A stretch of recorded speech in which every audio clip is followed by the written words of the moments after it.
오랜만에 모십니다. 젊은 시각의 송교 대표 모시겠습니다. 예, 안녕하십니까. 건강은 어떠세요?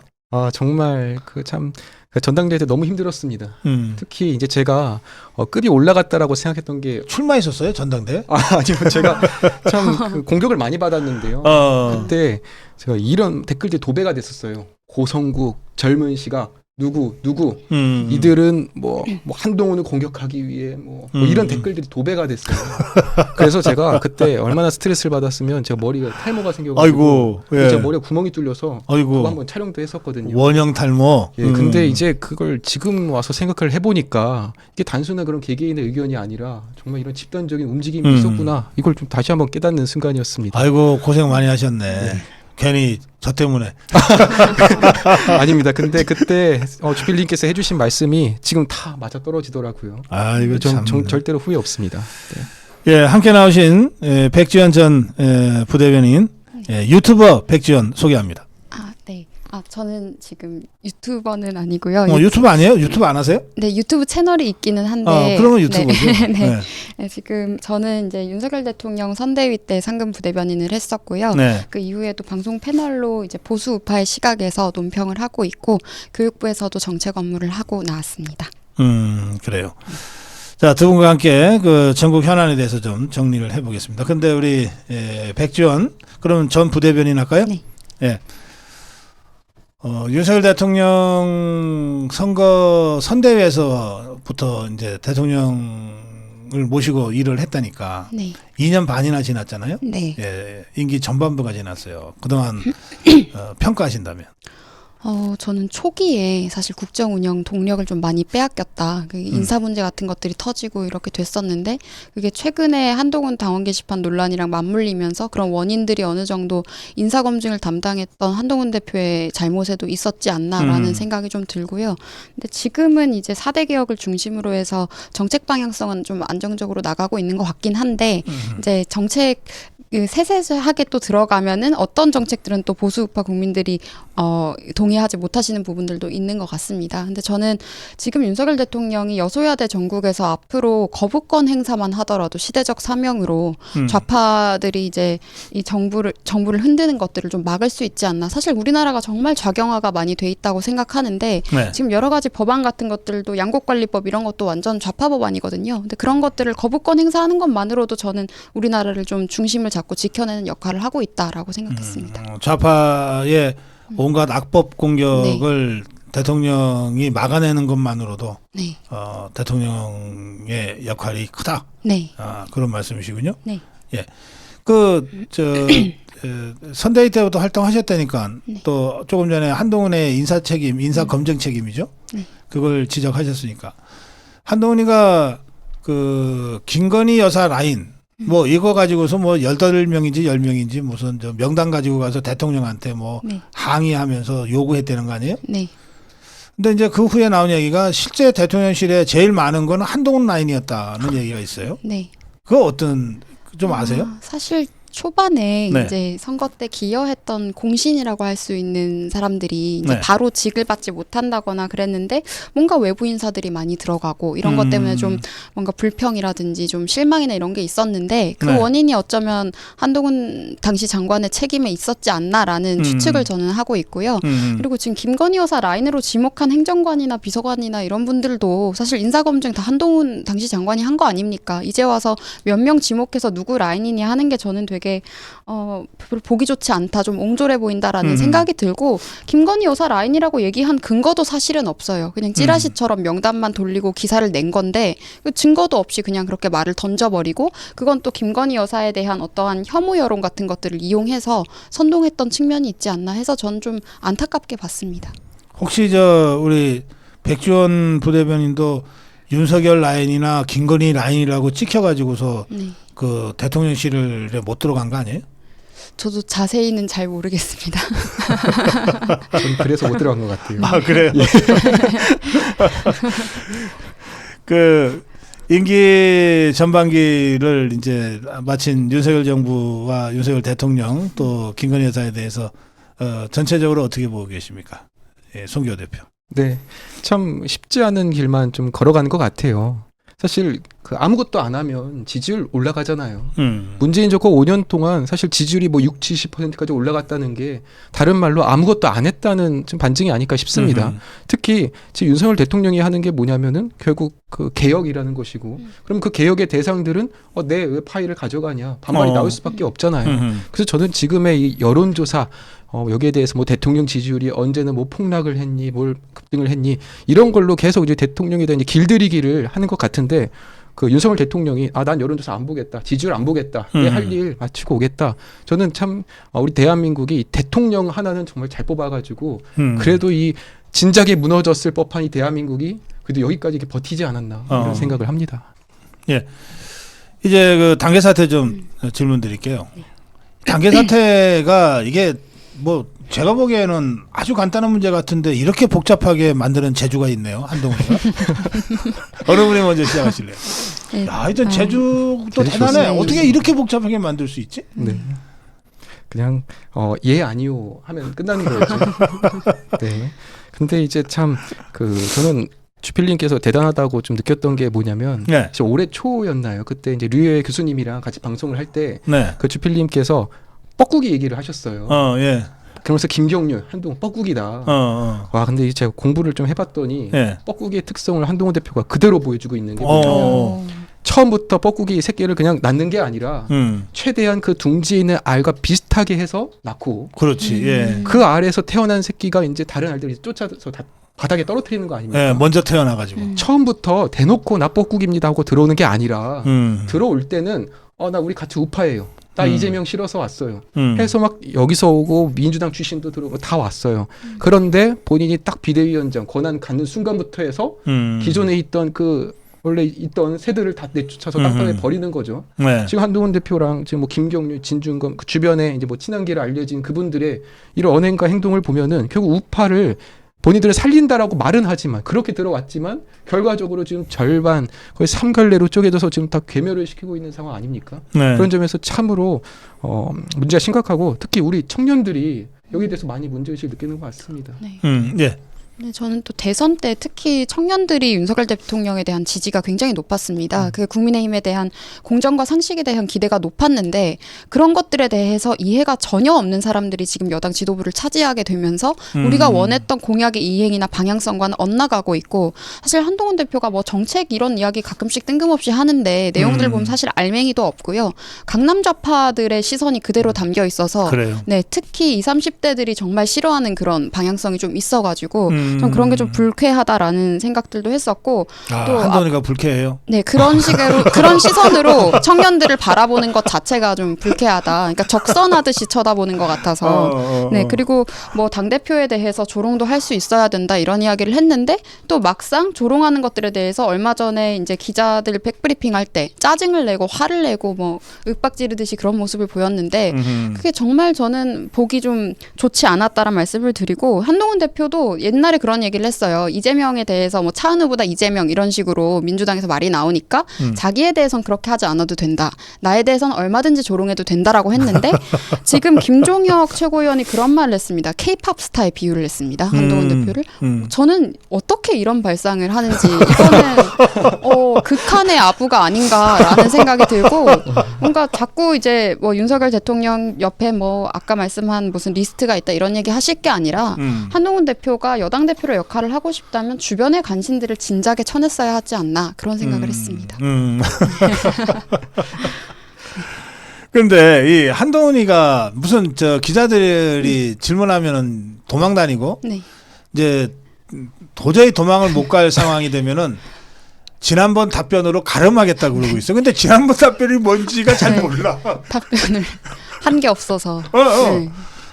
그냥 말을 한 게 없죠. 지금 한동훈이 태도는 이건 어떻게 봐야 됩니까? 전 난 이런 사람을 본 적이 없어가지고. 전 이게 뭐 본인이 여의도 사투리 안 하겠다 뭐 이런 이야기를 했는데 그냥 서초동 사투리를 그대로 여의도에 가지고 온 사람 같다라는 생각이 들어요. 이게 정말 비겁한 모습들인데 이렇게 대답을 회피하는 것들이 굉장히 비겁한 건데 이게 문재인 전 대통령의 화법과도 비슷해 보인다. 아, 문재인이가 그랬지. 네, 맞아. 책임져야 할 상황이 있으면 회피하거나 아니면 입국 닫아버리거나 뭐 극대노했다 이런 식으로 계속 보도가 나왔었잖아요, 당시에. 그래서 그런 것들이 좀 저는 겹쳐 보였고 사실 이거는 앞서서도 말씀하셨지만 그냥 금방 끝날 문제였어요. 권성동 의원도 지적을 했었지만 이게 그냥 그래 당무감사 해라. 우리가 좀 그런 거 쓴 적 없으면 그냥 그렇게 해버리면 되는데 그렇지. 그거 하나를 피하려고 지금 뭐 고발까지 한다 그러고 도대체 몇 줄을 끌어온 건지 그 말 한마디 속 시원하게 하지 못하고 만약에 정말 가족들이 썼으면 아 너무 부끄럽지만 가족들이 썼다. 죄송하다 하면 좀 한 1, 2주 부끄럽고 말 일이었을지도 모르겠어요. 근데 이게 오히려 더 커지면서 이제 여론조작 정황까지 드러나고 문제가 점점 더 커지니까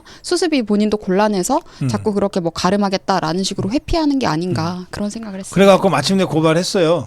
최초로 이 문제를 제기한 유튜브를 고발했어. 그러면서 이자가 슈퍼챗 돈벌이나 하는 뭐 이런 말을 썼어요. 근데 저희 좀 억울한 게 뭐냐면요. 예. 지금 한동훈 만세 유튜브 채널이 슈퍼챗 다 상위권이에요. 제가 솔직히 슈퍼챗 받으려고 했으면 지금 저도 방법이 많았거든요. 저희가 지금 제가 사실 광고를 안 받았는데 이번 달부터 광고 받고 사무실도 옮겼어요. 줄였습니다. 아이고. 그래서 제가 구멍도 뚫리고 얼마나 고생했는데 저희가 슈퍼챗 돈벌이라니. 구독자도 혹시 줄었어요? 구독자 늘더라고요. 하나 받는 건 아쉬우구나. 그 가름하겠다. 이거 네. 제가 그때 백브리핑 할 때 이제 라이브로 보면서 한동훈 대표가 이제 가름하겠다로 답변을 하길래 예. 이전에 이미 답변을 했대서 앞으로 당겨봤어요. 어. 그랬더니 그 이전으로 당겨보니까 또 그때도 아까 답변을 가름하겠다. 가름하겠다. 당겨봤어요. 그래서 제일 처음으로 가봤어요. 어. 그랬더니 제일 처음에는 이전에 말씀드렸다. 그러니까 음. 그럼 어저께 그저께라는 거예요. 이게 계속 영상을 타고 전날 그저께 3일 전으로 타고 가면은 처음에는 이렇게 뭐라 그랬냐면 여기에 대해서 뭐 확인해 보겠다. 그러니까 결국에는 처음부터 지금까지 아무런 답변이 없는 거죠. 그리고 이제 아까 백지연 부대변인께서 문재인 닮았다 이렇게 지적하셨는데 닮았다. 예. 저는 이재명 닮았다. 그거 예. 한동훈이한테는 그게 욕이 아니라 칭찬 아닐까? 화양연화였어요. 그렇지. 네, 실제로 그런 게 그 문다의 그럴 수 지적을 있겠구나. 못한 것도 어. 그런 거 아닌가? 그저 굉장히 큰 칭찬으로 들을 것 같은데? 네. 네. 말씀하세요. 제가 이게 그 가름하겠다 어디서 들었나 찾아보니까요. 이재명 그러니까 이게 문재인을 닮은 것도 있는데 저는 반대예요. 이재명 닮은 거다. 이재명을 닮았다. 언제 들었나 해서 제가 찾아봤어요. 어. 예전에 그 대장동으로 검찰 조사 받을 때 그때 2차 조사 받을 때인데 그때 이제 검찰이 화가 나가지고 200장의 그 질문지를 들고 갑니다. 네. 그때 이재명이 200장의 그 질문지에 대해서 딱 하나의 답변. 그 1차 조사 때의 답변서로 가름하겠다. 그렇지. 막 이게 가름하겠다를 제가 인상을 확 받았는데 어. 이번에 지금 이제 국민의힘에서 딱 나온 거예요. 똑같은 표현이. 그러니까 지금 한동훈 이 사람은 저는 그래서 이제 입장을 달리해서 문재인이 아니라 이재명을 본받는 거 이거 아니냐. 심각해졌네. 예. 자, 두 분이 이제 논쟁을 하시죠. 한동훈이는 문재인을 닮았나 이재명을 닮았나 한 번 더 주장해 주세요. 백지연님. 저는 사실 정책적인 것에 대한 이해가 상당히 떨어지고 책임을 회피하고 그리고 외모에 좀 치중하는 이런 모습들이 문재인과 닮았다라고 말씀드리겠습니다. 이거 설득이 되는데요. 문재인이가 네. 그러고 보면 외모 엄청 신경 썼어요. 네. 괜히 부대변인 되신 게 아닌 것 같습니다. 전 안 됐거든요. 예. 그러면 문재인 닮은 걸로 일단 정리할까요? 네. 예, 하여튼 가름하겠다 이걸로 해결이 안 된다는 걸 왜 모를까요? 자, 그럼 그렇고. 그 최근에 이제 조중동의 논조가 변하고 있다고들 하는데 네. 진짜로 그런 것 같습니까? 그렇만. 그래요. 예. 일단 언제부터 이게 달라졌냐면 이제 조중동에서 사설을 한날 한시 한번 한동훈 직접 답하라 이게 사설로 때렸었잖아요. 예. 그때부터 이제 조중동과 이제 한동훈 그 국민의힘이 좀 갈라진 그 시점이 아니었나 생각을 하고요. 저는 이제 좀 이해가 안 되는 게 이제 중앙일보인데 예. 사실 조선일보랑 동아일보에서 한동훈 그쪽으로 이게 힘을 실어주는 건 이해가 가는 게 지금 이번에 공천 기억나시겠지만 벌써 조선일보 3명 국회의원 됐잖아요. 근데 이제 가장 양지 뭐 서초, 송파, 비례까지 3명 그리고 동아일보는 또 우리 장희찬 최고가 현역 의원을 경선에서 이기고 공천을 받았는데 음. 옆 지역에서 떨어진 분이 넘어와가지고선 국회의원이 됐단 말이에요. 동아일보 출신. 근데 도대체 중앙일보는 왜 한동훈 이해가 안 가는 거예요. 어허. 그러더니 이제 뭐 어저께 그저께부터 해서 중앙일보 단독 또 동아일보 단독을 하면서 이거 문제 심각하다. 제가 이거 그 기사들을 보니까요 분석이 상당하더라고요. 사실 조중동 기자분들이 우리 대한민국에서 분석력하면 1등이고 이 내용 모르겠습니까? 그런데 왜 여태까지 안 다뤘나 이걸 고민을 해보니까 사실 이게 생각만 해도 말이 안 되는 내용이잖아요. 어떻게 당대표의 가족들이 뒤에서 이런 글을 썼을까? 애초에 이런 걸 그냥 아예 아니겠지. 뭐 이런 식으로 넘겨봤을 것 같아요. 그런데 뒤늦게 이제 내용을 하나하나씩 이제 보니까 이거는 빼도 박도 못하는구나. 그래서 이제 조중동의 이제 손절이 시작이 된 게 아닌가 싶습니다. 네, 저는 언론들을 조금 비판을 하고 싶은 게 네. 언론사들이 한 명 딱 정해놓고 우리 아들 우쭈쭈 한다고 해서 국민 여론이 올라오거나 정치인 PR이 가능한 시대는 이제 아닙니다. 그렇지. 이미 매체들이 너무 네. 많기 때문에 그런 네. 식으로 국민의 눈을 가릴 수는 없다는 생각이 들고요. 이런 공천처럼 뭐 미래 권력에 미리 줄을 서겠다는 계산이라면 한동훈 대표에게 줄을 선 것은 조금 잘못된 계산일 수 있다. 네. 그런 생각이 드는 게 지금 제가 선대위 때도 이제 그 당시에 경선 때는 뭐 홍준표 시장 그리고 이제 윤석열 대통령이 청년들의 굉장히 자발적인 지지를 받았던 것이 그때 당시에 문재인 정부가 다 무너뜨려 놓은 사다리를 복구하겠다라든지 이런 정상화를 하겠다는 것에 대해서 젊은 세대가 공감을 많이 해서 따라온 것이지 언론 플레이로 붙었던 게 아니거든요. 그런데 한동훈 대표의 언론 플레이는 좀 방향성도 잘못됐던 게 비대위원장 시절에 뭐 2030 여성들이 외모 때문에 한동훈 대표를 좋아한다라는 식으로 그런 것들을 했었는데 정말 안 좋아합니다. 네. 이게 수치로도 나왔어요. 20대 지지율이 3%입니다. 그게 무슨 의미겠습니까? 근데 사실 아버지 뻘의 사람을 자꾸 그런 식으로 어필을 외모로 어필을 하니까 이게 오히려 거북하고 불편함을 느끼는 거예요. 그러니까 정치에 관심 없는 사람들조차도.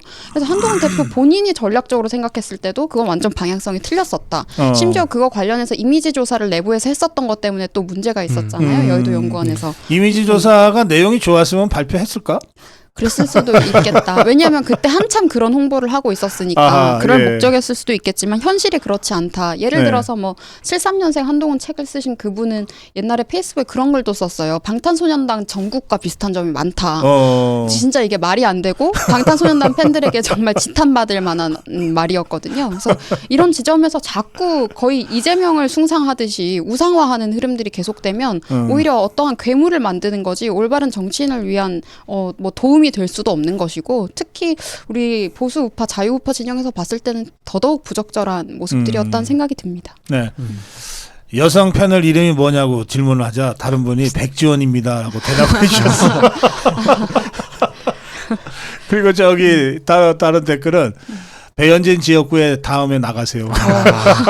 최고의 진짜. 정치는 생각이 있으세요? 출마 생각은? 네, 제가 이번에 비례 지원을 했었습니다. 네, 안타깝게 좀 떨어지기는 했었지만. 네. 가만히 있어봐.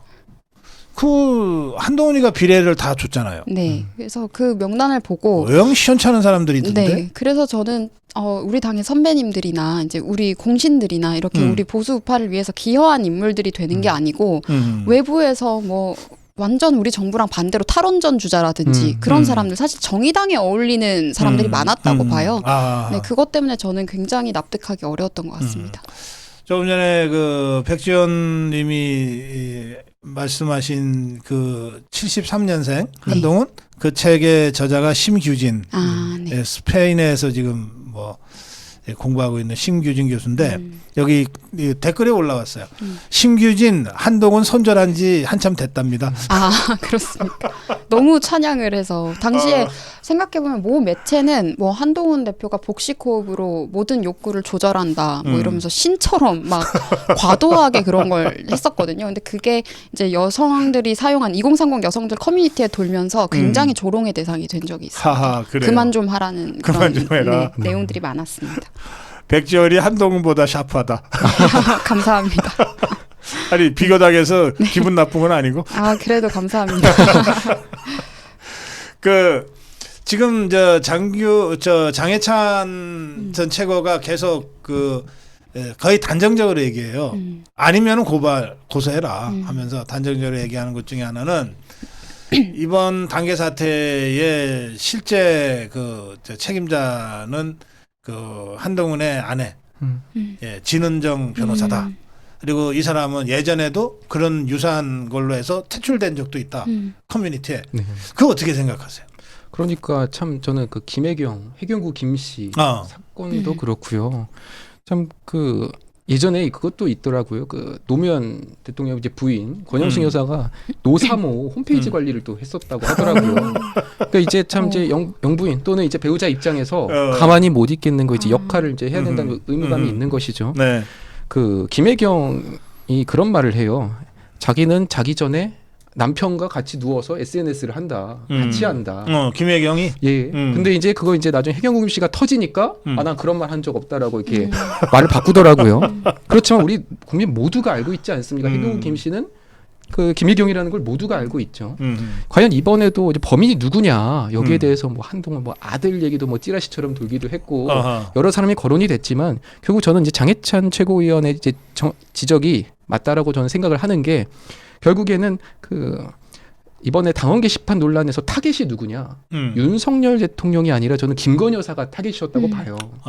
그리고 이제 친윤을 또 공격을 하는데 그 당원 게시판에서 한동훈 가족 이름으로 거기서 이제 대표적인 타겟이 김민전 의원입니다.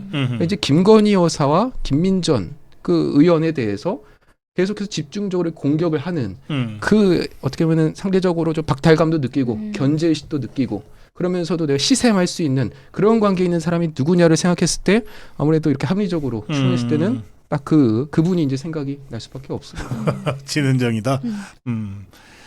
알겠어. 근데 이거 엊그저께 여론조사가 하나 나왔잖아요. 네. 그 한동훈의 지지율이 뭐 이재명에 비해서 한 3분의 1밖에 안 되는 걸로 나왔는데 그 중에 특히 충격적인 게 대구와 광주에서 지지율이 15.8로 똑같이 나왔어요. 네.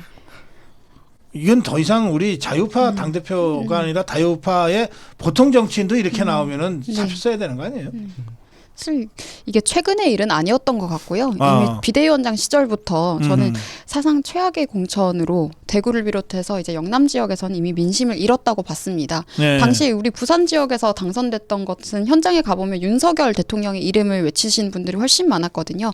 우리 정부 힘내라고 이제 힘을 실어주셨던 것으로 저는 해석을 하고 있는데 저는 모르겠어요. 한동훈 대표가 총선 때도 했던 모습들을 보면 뭔가 어린 척하는 그런 모습들, 외모에 신경 쓰는 모습들, 막 뭐 맨투맨 같은 거 대학생 잠바 입고 다니고 그냥 그렇게만 했단 말이에요. 그리고 대구에서 맨투맨이 뭐예요? 그냥 어떻게 생긴 티셔츠 거예요? 편안한 티셔츠, 운동복 운동복 같은 일부러 많이 그렇게 스타일링을 했었고 또 문제가 됐던 거는 이제 도태우 변호사랑 그리고 장예찬 최고를 이제 경선을 통과한 후보들을 떨어뜨리는 과정에서 그 경위가 굉장히 의심스러웠고 또 국민 추천제 같은 경우에도 우리가 공신이라든지 정부 정체성과 맞아떨어지는 사람이 돼야 되는데 갑자기 듣도 보도 못한 사람들이 됐다라는 것 때문에 굉장히 반발이 많았거든요. 그것도 뭐 국민이 추천한다고 했지만 그 지역구가 소위 우리 당에 대한 지지율을 아주 높게 보여준 지역구인데 그런 식으로 공천을 해버렸으니까 당연히 대구에서는 화가 날 수밖에 없다고 저는 생각을 하고 지금 저도 말씀드렸지만 강남 좌파적인 그런 성향이 굉장히 저는 한동훈 대표가 계속 보여줬다고 생각을 하거든요. 네. 국민 눈높이라는 말을 한다는 것 자체가 결국 민심을 이끌 수는 없겠고 그냥 여론의 포퓰리즘에 따라서 끌려다니겠다라는 말로 보여요. 그리고 처음부터 김경률이나 진중권 같은 사람이랑 가치 공동체적 모습을 보여줬기 때문에 그냥 그 사람들이 이제 정의당에 힘이 빠지니까 이 당에 와서 테라포밍을 하려는 게 아니냐. 저는 그런 방향성으로도 보여서 굉장히 불쾌했거든요. 그런 지점들을 저는 영남에서도 느끼고 계시는 것 같고 한편으론 그런 강남 좌파 선민의식 조국과도 좀 닮았다고 생각을 하는데 그런 모습들이 호남에서는 어쩌면 먹혀 들어갔을지도 모르겠다. 네, 그런 생각이 들었습니다. 네. 그래요. 저는 잘 안 믿겨집니다. 이게 영남 대구에서 15, 광주에서 15예요. 15.8. 이거 뭐 오탄한 거 아닐까요? 대구가 45인데 이게 15 아닌 거죠. 이게 어떻게 보면 영호남 대통합을 이뤄냈는데 이런 당대표는 또 처음 보는 것 같고요. 대통령 지지율이 제가 알기로 대구에서는 40% 이게 이상 항상 그 나오는 걸로 알고 있습니다. 그런데 지금 한동훈 대표가 15%의 대구 지지율로 40% 이제 대통령을 이제 비판을 국민 여론, 국민 눈높이 그 대구 15%는 제가 대구 시민들이 혹시 좀 불쾌하실지는 모르겠지만 유승민이 갖다 놔도 15는 나올 거야. 그렇죠. 그럴 것 같아요. 외모를 막 이렇게 어필하진 않으니까. 비호감도가 거기서는 좀. 네. 그 이제 주필님께서 예전에 그런 얘기를 해주신 게 제가 기억이 나는 게 집토끼라는 말 예. 함부로 쓰면 안 된다. 그 이제 본연의 의미가 이제 뭐냐면 함부로 이 지위층을 경시하거나 이렇게 무시하지 말자 뭐 이런 의미로 저는 그때 받아들였거든요. 예. 근데 반대로 한동훈 대표는 이제 마음속으로 집토끼라는 생각을 늘 했던 것 같아요. 어차피 저 사람들은 나 뽑아줄 사람들. 근데 참 제가 느꼈던 게 뭐냐면 우리 우파 시민들이 자유시민들이 늘 관대한 것 같은데 한번 마음에서 돌아서면요 평생을 잊지 않더라고요. 그렇죠. 유승민. 그렇죠. 예. 사실 지금 몇 년, 10년 지났으면 잊을 법도 하지만 절대로 잊지 못하잖아요. 절대로 잊지 못하죠. 반대로 이 한동훈 오늘 지금 이제 15면요. 이건 10년 뒤에 이 15를 못 넘을 거예요. 그런데 그런 분이 2년 반 뒤에 대통령 선거에서 우파의 대통령 후보로 나온다? 저는 차라리 그럴 바에는 이준석 개혁신당 그쪽 밑으로 들어가서 거기서 이제 나 대통령 주자 한번 해보고 싶다. 그러면은 뭐 대통령 후보 가능성 있지 않을까? 이런 조언 후보까지는 갈 수 있다. 네. 거기서도 만약에 가더라도 한 3위 정도 할 것 같습니다. 2위는 누구예요? 2위는 뭐 만약에 천하람 의원이 나온다. 천하람이 네. 거기 개혁신당에서도 안 받아줄 것 같아요. 거기서도 별로 좋아하지 않는 것 같아서. 개혁신당의 그 이준석이나 천하람이도 딴에는 자존심이 있는 있다고 자기들이 주장하는 사람들이에요. 네. 그리고 저는 이게 총선이 끝났을 때 예. 108석이라도 만들어준 게 영남과 강원도에서 지지를 보여줬기 때문인데 오히려 영남 탓을 했거든요.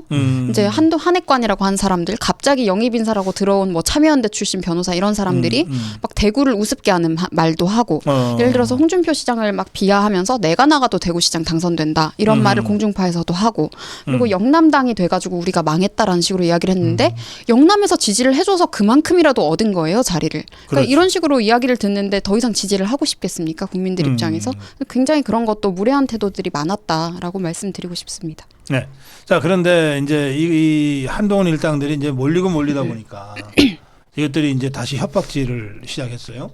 지난번에 윤석열 대통령과 뭐 면담을 하는 자리에서도 사실상 대통령한테 협박을 했잖아요. 뭐 뭔가 좀 김건희 여사와 관련된 특단의 조치를 취해 주시지 않으면 제가 특검법을 더 이상 막아낼 수가 없습니다. 이런 식으로. 그러니까 이제 그때 대통령이 뭐라고 그랬냐면 뭐 국민의힘 의원들의 선택이 그렇다면 어쩔 수 없지 뭐. 그렇죠. 알아서들 해. 그러고 말았잖아요. 네. 근데 이 자들이 다시 또 그걸 갖고 협박을 시작했어요. 예. 오늘 조금 전에 한겨레 단독 보도가 네. 났었는데요. 그 한동훈 지금 당 대표가 측근들한테 명태균 공천 개입 수사 이거 잘만 하면 김건희 여사한테까지 이어질 수 있다. 그러니까 이걸 지금 호재로 이게 생각하는 것 같아요. 이게 지금 참 어디서 보도됐다고요? 이 한겨레에서 단독 보도가 났었고 참 여기에 대해서 지금 뭐 당에서는 뭐 이런 얘기 한 적 없다 이렇게 지금 뭐 또 손절을 좀 하는 것 같은데 아니 이게 지금 국민의힘 당 대표잖아요. 그런데 지금 명태균 리스크 매번 불리한 공격을 받을 때마다 아니 명태균 뭐 이런 찔린 사람들이 나한테 뭐라 하는 거 아니야? 아니, 김대남 때는 뭐 이런 식으로 항상 이게 불리한 공격을 받으면서 이 명태균 건을 지금 계속 키우고 있고 특히 이제 제가 참 화가 났던 이전의 발언 중에 하나가 뭐냐면 측근들한테 아니 명태균 수사 왜 이렇게 검찰에서 수사 안 하는 거야? 이런 불만을 표출했다고 해요. 네. 아니 이재명 사건이 지금 2년 동안 법무부 장관 하면서 늦춰지고 기소가 늦춰졌을 때는 한 번도 이재명 수사에 대한 이런 지체에 대해서 불만이 없던 분이 명태균 건은 지금 터진 지 몇 달 됐다고 수사가 늦다 이런 불만을 하면서 결국에는 지금 이 명태균 건으로 김건희 여사, 뭐 오세훈 시장 뭐 이런 차기 대권 경쟁자들과 이런 경쟁 의식 그것만 생각하고 있는 게 아닌가. 그러니까 우파 전체 지금 어떻게 하면 윤석열 정부를 살리고 민주당의 이처럼 말도 안 되는 악법을 막아낼까 여기에 고민이 아니라 내가 지금 대통령 생각이 있는데 경쟁자들은 어떻게 제거할 것이고 앞으로 지방선거 공천권에서 또 친윤과의 경쟁에서 내가 어떻게 우위에 설 것이냐 모든 초점이 다 여기에만 매몰돼 있는 그런 모습들이 계속 나오는 것 같습니다. 한동훈이 지는 저 명태균이랑은 관계가 없다 이거죠. 네, 근데 이게 참 늘 말씀드리지만 지금 계속 뭐 김건희 여사가 문제 있다 이런 얘기를 하는데 지금 좌파 언론에서 다 김건희 여사만 공격하지 한동훈 대표 가족에 대해서는 지금 침묵을 하잖아요. 그러네. 지금 좌파 언론에서는 소스들 저희보다 더 많이 갖고 있어요. 언제 이게 이제 터트리냐? 그 대통령 후보 결정되는 그 순간부터는 음. 시작이 되는 겁니다. 김건희 여사가 원래는 그 좌파 진영에서 이제 윤석열 검찰총장이 뭐 좌파 스타로 이렇게 알려졌을 때는 뭐 최고의 뭐 여성, 앞으로 영부인이 되면 가장 훌륭한 인물, 그렇게 호평이 나왔던 분이 지금은 무슨 뭐 줄리설이니 말도 안 되는 그런 가짜 뉴스로 뒤덮여 놨잖아요. 그런데 김건희 여사를 문제를 제기하면서 어떻게 한동훈이 대안이 된다. 이런 논리를 펼칠 수 있는지 도저히 이해가 안 갑니다. 그러니까 예. 저는 한동훈 대표가 김건희 여사를 경쟁자로 생각하는 것 같아요. 윤석열 대통령이 아니라. 네, 그게 너무 구도가 이상합니다. 왜냐면 그 총선 때도 사과하겠다고 김건희 여사가 정말 절절할 정도로 몇 개 연락을 그렇게 길게 장문으로 보내도 그걸 다 일십을 하고 그때 당시 사과를 차라리 하면 했어야 되는데 나중에 또 사과 안 한다고 최근에 그런 얘기도 했잖아요. 그리고 한동훈계로 알려진 뭐 정광재 대변인 이런 당직자들이 당직을 걸고 방송에 나가서 명태균 지금 이슈가 굉장히 호재인 것처럼 기뻐하는 듯이 이야기를 하니까 오히려 민주당 패널이 어이없어하는 상황까지 생겼었단 말이죠. 네. 저는 이렇게 자꾸 측근발로 소스를 흘려서 언론 보도가 되고 나서 아니다 오르세하고 막 이런 식으로 되는 게 저는 그냥 메시지로 선동을 해놓고 책임 회피하는 그 반복적인 행동 양상을 보여주는 것 같은데 지금 김건희 여사 특검법을 이번에 한해권 측에서 이야기한 것 자체가 이걸 어떠한 당원 게시판 문제를 좀 무마해 달라는 그런 무언의 압박이나 협박 카드로 쓴 것 같은데요. 근데 흥미로운 게 그럴수록 민주당은 한동훈 특검법 이야기를 또 가지고 나옵니다. 그래서 오늘 민주당 진성준 의원이 준비해 놓은 한동훈 대표 자녀 입시 관련 의혹 그리고 여론조작 관련 의혹 이게 당원 게시판 말고 그 전에 법무부 장관 시절에 뭐 그런 의혹들이 있었습니다. 네. 그래서 그것과 관련해서 미리 준비해 놓은 특검법 법안이 있더라고요. 그걸 오늘 아예 사진을 올렸습니다. 준비할 이제 이걸 꺼낼 때가 된 것 같다라고. 그래서 이게 한동훈 대표가 착각하고 있는 게 제 생각에는 차별화를 해야 차기 대통령이 된다라는 이야기를 정계 입문하기 전부터 들은 것 같은데요. 네. 지금 차별화가 된 게 아니고 그냥 자폭을 하는 상황을 계속 만들다 보니까 결국에 본인이 계속 코너로 몰리는 거예요. 민주당은 그럴수록 좋아할 뿐입니다. 잠깐만요. 네. 우리 백지원님. 네. 아까 조중동이 한동훈이를 손절하는 것 같다고 말씀 이제 되게 두 분이 분석을 네. 하셨는데 네. 그래도 저 이재명이 조국이 박지원이가 한동훈 화이팅 뭐 힘내라 막 이랬잖아요. 네. 그러면 이제 저 종북 주타파 저것들도 한동훈이를 손절하고 있는 겁니까? 그냥 그 사람 민주당 쪽은 항상 그 얘기를 했죠. 한나땡이라고 한동훈 나오면 땡큐다. 그러니까 제 생각에는 이미 꿰뚫어 보고 있고 이제 문재인 정부 때 썼던 인사이기도 하다 보니까 이미 가족 관련 리스크나 인사 검증할 때 그런 정보는 그쪽이 더 많이 갖고 있을 수도 있겠다는 생각을 해요. 그리고 또 저는 한국 언론들이 조금 각성을 했으면 하는 것은 예. 누군가가 주는 밥에 익숙해지면 야성을 잃게 됩니다. 근데 언론은 정론직피를 해야 된다는 그 본래 그 책임이 있는 건데 그런 것들을 읽고 자꾸 누구한테 밥을 얻으러 다니는 모습이 되면 정말 이게 기자들이 근데 정말 많은 대학생들이 기자를 꿈꾸기도 하는데 지금의 이런 보도의 여러 가지 보도 행태 같은 것들은 그런 청년들에게도 사실 실망을 안겨주는 장면들이 많아서 말씀하시니까 안타깝습니다. 생각이 나는데 이 한동훈이 무슨 뉴스를 그 특정처럼 단독 보도하는 기자가 각 언론사마다 한두 명씩 따로 있다 그러대요. 네. 알아요 누군지? 지금 그 채팅창에서도 뭐 이름을 때 시청자분들이 줄줄이 외시더라고요. 글쎄 말이에요. 예. 네. 아니 이게 무슨 여의도 사투리도 뭐지 이런 사투리가 다 있어. 그게 40년 전에 쓰던 사투리인데. 그런가요? 아니 YS 장학생, DJ 네. 장학생. 그런데 이명박 장학생이라는 소리 없잖아요. 네. 네. 그죠? 박근혜 장학생이라는 소리 없잖아요. 못 들어봤죠. 네. 근데 한동훈 장학생이 생겼어. 그러니까 이게 한동훈 대표가 검사 시절에 예. 그리고 법무부 장관 시절부터 법조팀에 있던 기자들이 지금 그대로 여당 출입으로 많이 왔습니다. 그러니까 그 사람들은 이미 이런 패턴에 익숙해져 있는 어떻게 보면 길들여져 있는 사람들인 것 같아요. 그럼 인연이 하루 이틀 만들어진 게 아니다. 그러겠네. 참 이제 재밌는 게 그 한동훈 하고서 이제 그 대화들이 나오죠. 헤드라인 잡히잖아요. 네. 근데 그 기사들 한동훈이라는 이름 빼고 이재명 넣고 비교해 보잖아요. 틀린 말 다 이해가 돼요. 그러니까 이재명, 윤석열 대통령한테 김건희 여사 뭐 3대 요구안, 독대 요청. 그렇지. 어떠한 뭐 이질감이 없는 거예요. 그래서 한번 시청자분들께서도 한동훈 해서 이렇게 단독 보도 나면요. 거기다가 이재명 한번 넣어보시면은 너무 술술 웃깁니다. 예. 나 참 어떻게 정치가 이렇게 되는 모르겠다. 예. 그래서 그 이것들이 지금 저 김건희 여사 특검법 가지고서 이제 협박질을 해야 되는데 12월 10날 그 재표결 될 거예요. 어떻게 예상하세요? 저는 아무 문제 없이 지나갈 거라고 생각을 합니다. 지금 뭐 친한계나 한동훈 대표 이런 쪽에서는 굉장히 블러핑을 하고 자신 있는 모습을 보이지만 일단 한동훈 대표 자체가 원외 인사라는 점에서 경쟁력을 잃었다고 보고 있고 의원들이 지금 한동훈 대표 한 사람 정치 초보인 한동훈 대표에게 모든 것을 걸기에는 저는 그건 위험 부담이 너무 클 것이라는 생각을 하고요. 다음 총선에서 공천 권한을 한동훈 대표가 갖지 못할 가능성이 높기 때문에 그럴 계산적으로 생각을 해도 그럴 이유는 없을 것 같습니다. 한동훈에 따라 개주고 말 네. 국회의원들은 없을 거다. 네, 그리고 이게 김건희 특검이라고 이야기를 하지만 내용을 보면 여사 개인에 대한 공격이라기보다는 그냥 또다시 박근혜 정부 때 또 탄핵몰이 했던 흐름으로 가기 위한 빌미를 하나 만든 건데 그 빌미랑 구실이 되기 위해서 만만한 상대가 사실 김건희 여사이거든요. 아무래도 뭔가 비호감 여론이나 이런 것들이 있다 보니까 이용을 하는 건데 거기에 이제 면면을 알면 솔직히 입법기관으로서 국회의원이 본인의 자존심이 있는데 그런 내용들을 보고 찬반도 결정하지 않을까 생각합니다. 네. 어떻게 예상하세요? 아까 이제 주필님 이제 방송 사실 좀 몰래 이렇게 엿들었는데요. 그 특검 통과되는 순간 본인도 본인의 운명 알지 않겠습니까? 그렇죠. 근데 그걸 어떻게 지금 뭐 겉으로는 그 센 척을 하는데 그 언론 기사에서 항상 끝에다가 이런 이제 단어를 추가를 하더라고요. 이렇게 한동훈이 엄포를 놓았다. 그러니까 결국 본인도 이거 특검 통과되는 순간 본인이 죽는다는 거 알고 있고 언론도 알고 있고 이거를 속는 분들은 아마 그 한동훈 열혈 지지하시는 그분들만 지금 속고 있지 않을까 싶습니다. 자, 마지막으로 이 문제 다루겠습니다. 저 더불어민주당이 지금 탄핵밖에는 뭐 달리할 무슨 수단이 없나 봐요. 이창수 서울중앙지검장 등 검사 4명 탄핵 추진, 감사원장 탄핵 추진, 뭐 이런 식. 지금 이제 이 상황에서 검찰이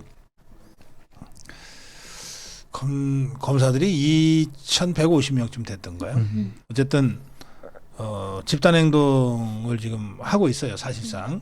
강력한. 그리고 감사원 경우에는 전윤철 감사원장부터 시작해서 전직 감사원장이 최재 감사원장과 함께 공동 성명을 내기로 했어요. 네. 이 상황 어떻게들 보십니까? 저는 우리나라 좌파 진영에 전과자들도 많고 범죄자들이 많아서 그런지 모르겠지만 아주 오래전부터 검찰 개혁을 어젠다로 내세웠잖아요. 네. 근데 뭐 검찰 공화국이다 이러면서 막 소리를 지르지만 사실 그들이 지금 특검 공화국을 만들려고 하고 있다. 뭐만 했다 하면 특검을 다 붙이고 있는데 특검이 뭔지 인지는 하고 그 얘기를 하는지도 좀 의아하다라는 생각이 들고요. 지금 앞으로 이재명 대표도 재판 이제 남은 것들이 너무너무 많은데 이런 식으로 재판부 겁박하고 검사들 겁박해서 본인들에게 득될 게 뭔지는 사실 잘 모르겠고 이러한 행태들이 사실 20세기식의 정치 깡패들의 모습인 것 같아요. 협박하고 이렇게 하는 수준 자체가 지금 시대와 굉장히 동떨어져 있기 때문에 그들이 집회를 한다 그래도 인원수가 이제 그만큼 확보가 되지 않으니까 자꾸 부풀려서 거짓으로 이야기한다거나 뭐 파란 옷 입지 말라고 한다거나 이런 식으로 하는 거 아니겠어요? 그래서 그들은 이게 중도층이랄까요? 그럼 국민들에게 소구력이 있다고 착각을 하지만 저런 모습을 보일수록 민주당도 역시 비호감도가 더 높아질 뿐이다. 그리고 사실 메시지를 보면 이재명을 방탄하기 위해서 그냥 김건희 여사 죽어라밖에 없거든요. 그래서 그런 것들에 대해서 이제 국민들은 많이 지쳤다라는 생각이 들고 지금 앞으로 국제 질서가 얼마나 엄중한데 지금 이 상황에서 정부를 흔들어서 득될 게 없다는 것은 국민들께서 판단하고 계신 것 같습니다. 예. 저는 이제 그 최재 감사원장 전 윤석열 대통령이 뽑은 줄 알고 아니 이놈들이 또 윤석열 정권을 좀 공격을 하는구나 알고 봤더니 문재인 정권에서 뽑았어요. 아니 그리고 윤석열 검찰총장도 또 이게 조국 민정수석 때 뽑았고 최재형 감사원장은 언론 보니까 조국 강력한 추천으로 최재형 감사원장까지 이렇게 뽑혔다. 참 이게 사람 잘 뽑는 것 같아요. 민주당이 문재인 정권이. 그런데 이제 그분들이 지금 결국 본인들 수사했다고 이제 탄핵하는 거잖아요. 저는 이런 점에서 이제 모순이 생긴 것이고 그리고 제가 또 한편으로는 이런 생각이 드는 게 아니 그런데 잠깐만 이창수 지검장은 이 지검장 된 지 얼마 됐다고 탄핵이 올라오는데 무려 거의 2년 가까이 그 중앙지검장 검찰총장 했던 이원석, 송경호 그리고 한동훈 법무부 장관 여기에 대해서는 탄핵 얘기 한 번도 못 들어본 것 같아요. 우리 종북주의파들이 네. 한 번도 그런 건 안 했지. 분명히 한동훈 법무부 장관이 구속영장도 청구하고 충분히 위협이 됐는데 그때 구속영장 누구한테 청구했냐? 생각해보니까 유창훈이 판사한테 2번이나 청구했잖아요. 맞아요. 예. 그 남들은 뭐 그 랜덤으로 선택하는 거다 하는데 그게 아니에요. 제가 찾아보니까 요일 언제 그렇지. 어느 요일날 하냐 여거에 따라서 뭐 알기 때문에 사실상 선택할 검사들이 수 있어. 선택을 할 수 있다고 해요. 유창훈한테 2번 통과 맡겨가지고 기각이 된 이런 걸 보면서 오히려 이 탄핵이 추진되는 이 명단에 오른 분들이 정말로 민주당이 위협이 되는 그리고 윤석열 정부를 위해서 일하는 사람들이구나 이걸 생각이 들고요. 반대로 탄핵에 한 번도 언급 안 된 이분들은 도대체 이 민주당에게 있어서 어떤 존재였냐 이거를 우리가 한번 좀 다시 되새길 필요가 있다고 생각합니다. 우리는 이제 그 자꾸 잊어버리거나 깜빡깜빡 하는데 네. 저 종북 주사파들은 자기 편과 적을 확실하게 구별하거든요. 네. 그러니까 저 종북 주사파의 눈높이에서 보면은 한동훈이, 이원석이, 송경호는 지그들 편이지. 그렇죠. 그리고 이 이창수 이건 적이야.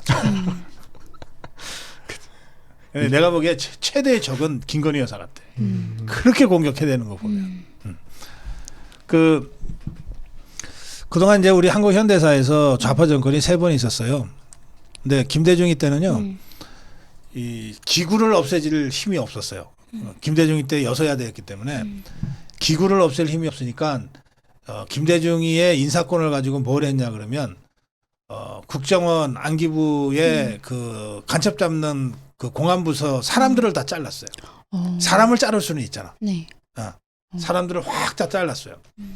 그래서 이 수십 년 휴민트 관리했던 그 간첩 전문가들이 다 그때 백수가 됐어요. 김대중은 그렇게 했어요. 노무현이가 그 다음에 된 다음에 노무현이는 거기서 조금 더 나갔어. 조금 더 나가서 뭘 했냐 그러면 검찰의 공안부서를 없애려고 그랬어요. 아예 공안부서라는 걸 없애려고 그랬어요. 예, 실패했죠, 근데. 그럴 정도로 이제 구조개혁을 하려고 그런 거예요. 문재인에 들어와서 이걸 마침내 절반쯤은 한 거야. 검경수사권 조정도 하고 국정원의 간첩 이 수사 기능도 경찰한테 네. 뺏어가고 그리고 검수완박 해가지고 하고 공안부 지금 없잖아요. 이름이. 예. 그러니까 그 문재인 정권만 생각할 게 아니라 김대중부터 노무현을 거쳐서 문재인까지 이 15년 동안의 종북 주사파 정권 사이에 이 자들이 가장 치열하게 철저하게 한 게 간첩 잡는 공안부서와 네. 자기들을 때려잡을 수 있는 특수부 네. 이거를 해체하거나 무력화시킨 거예요. 그 이제 이 대한민국 전복의 순서가 있잖아요. 이 공안부서를 제일 먼저 때려잡는 거거든. 그리고 언론 장악하고. 네. 그러고 나면 이것들 죄를 져도 조국이나 이재명이처럼 네. 문재인이처럼 뻔뻔하게 살아남아서 뭔가를 할 수 있잖아요. 네. 어떤 그런 이 종북 주사파들의 그 대한민국 정보 전복, 대한민국을 전복하기 위한 이 다단계 전략에 대해서 우리 자유우파가 네. 좀 더 경각심을 가져야 될 것 같습니다. 네, 오늘 우리 두 젊은 자유우파 전사들과 함께 진행한 데 대해서 우리 시청자들께서 너무 좋아하시네. 한 번으로 끝내지 말고 꼭 자주 불러라 뭐 그러시는데 마무리 한 말씀씩 듣겠습니다. 예, 송기호 대표. 예. 참 저를 이렇게 저희와 같은 이런 젊은 2030 청년들을 이렇게 불러주는 방송이 별로 없는 것 같아요. 근데 참 그러니까 주필님께서는 매번 이렇게 기회 될 때마다 이렇게 저를 불러주시고 제가 이제 사실 고성구 TV는 여러 번 나오지만 나올 때마다 좀 긴장이 됩니다. 그런데 여기서 방송 한번 하고 나면요. 다른 방송 가면은 제가 날라다녀요. 아주 진짜 자신이 붙더라고요. 그만큼 사실 이렇게 청년들을 키워주는 역할을 여당이 해야 되는데 그걸 이제 저희 주필님께서 참 이렇게 고달프지만 리스크가 많은 거거든요. 이런 걸 많이 이렇게 도와주십니다. 그래서 참 저희 청년들이 1살 이렇게 2살 이렇게 더 어린 만큼 저희가 더 열심히 많이 뛰도록 하겠습니다. 감사합니다. 네, 백지연님. 네, 저는 사실 대한민국 정치 지형에서 가장 큰 문제는 대단히 좌경화돼 있음이 문제라고 생각합니다. 전 앞으로 보수 우파로서 맑은 목소리로 극우 프레임을 깨고 극좌 세력들을 깨부술 수 있는 그런 국민 대변인이 되도록 하겠습니다. 감사합니다. 예, 오늘 두 분과 함께했습니다. 고맙습니다. 네, 감사합니다.